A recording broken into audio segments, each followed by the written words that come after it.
ప్రతిఘటన టీవీకి స్వాగతం. క్షణక్షణం మీకోసం. జార్ఖండ్లోని చక్రధర్పూర్లో మరోసారి ఘోర రైలు ప్రమాదం సంభవించింది.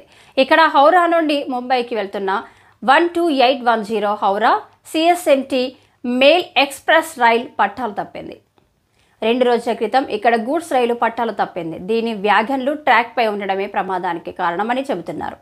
హౌరా ముంబై మెయిల్ మరో ట్రాక్ నుంచి వస్తుండగా అప్పటికే ట్రాక్పై పడి ఉన్న పలు కోచ్లను ఢీకొట్టింది. ఈ ప్రమాదం తర్వాత చాలా బోగీలు పట్టాలపై నుంచి బోల్తాపడ్డాయి. ఘటనా స్థలంలో సహాయక చర్యలు కొనసాగుతున్నాయి. హౌరా ముంబై రైల్వేలోని చక్రధర్పూర్ సమీపంలోని పోల్ నంబర్ 219 సమీపంలో ఈ ప్రమాదం జరిగింది. మంగళవారం తెల్లవారుజామున 3:30 జరిగిన ఈ ఘటనలో రైలులోని 18 కోచ్లు పట్టాలు తప్పాయి.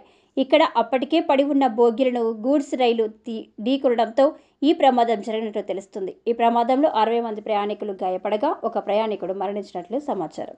ఘటనా స్థలంలో సహాయక చర్యలు కొనసాగుతున్నాయి. అంతేకాకుండా హౌరా ముంబై రైలు మార్గంలో రైళ్ల రాకపోకలను నిలిపివేశారు.